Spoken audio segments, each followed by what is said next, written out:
بتحسي ان دولابك مليان بس لسه مش عارفة تلبسي ايه، مش قادرة تحددي ستايلك وسط كل الترندات اللي بتنزل كل يوم.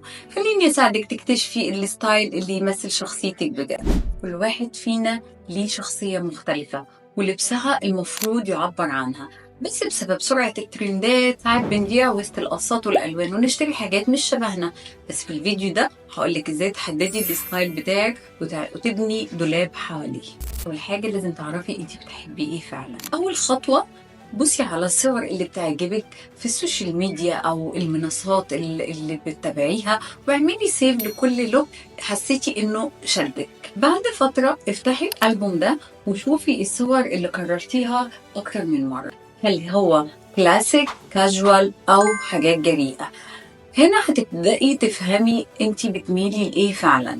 راقبي اختيارات لبسك اليومية، كل يوم بتلبسي حاجة، بس ايه أكتر لبس بتحسي نفسك فيه؟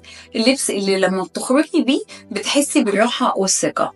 صوري الستايلات اللي بتحبيها، وفي آخر الشهر شوفي أكتر قطعة اتكررت في صورك، القطعة اللي فعلا بتمثلك.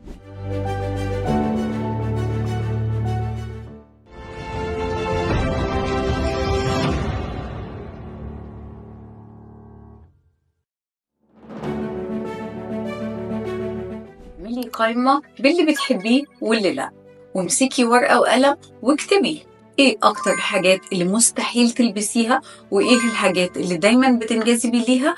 وبتحبي البناطيل الواسعة، الكعب العالي، الالوان الهادية. لما تعملي القائمة دي هتعرفي ايه اللي هتشتريه وايه اللي تبتعدي عنه حتى لو ترند.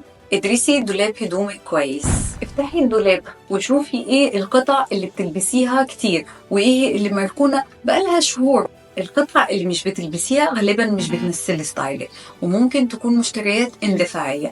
اعرفي ايه اللي بتحبيه فعلا وابدأي تبني دولاب حواليه. لما تكتشفي ستايلك الحقيقي هتوفري فلوس ومجهود، وهتحسي ان كل قطعة في دولابك بتعبر عنك. قوليلي في الكومنت ايه اكتر ستايل بتحسي انه قريب لشخصيتك، ولو حبيتوا الفيديو قولولي علشان اعمل لكم جزء تاني.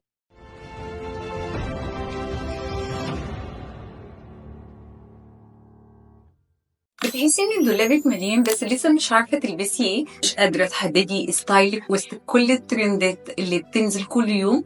خليني اساعدك تكتشفي الستايل اللي يمثل شخصيتك بجد. كل واحد فينا ليه شخصية مختلفة ولبسها المفروض يعبر عنها، بس بسبب سرعة الترندات ساعات بنضيع وسط القصات والألوان ونشتري حاجات مش شبهنا.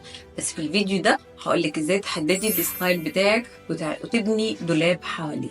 أول حاجة لازم تعرفي انتي بتحبي ايه فعلا. أول خطوة بصي على الصور اللي بتعجبك في السوشيال ميديا أو المنصات اللي بتتابعيها، واعملي سيف لكل لوك حسيتي إنه شدك. بعد فترة افتحي الألبوم ده وشوفي الصور اللي كررتيها أكتر من مرة، هل هو كلاسيك كاجوال أو حاجات جريئة.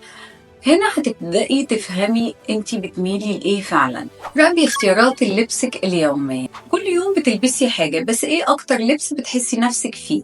اللبس اللي لما بتخرجي بيه بتحسي بالراحة والثقة. صوري الستايلات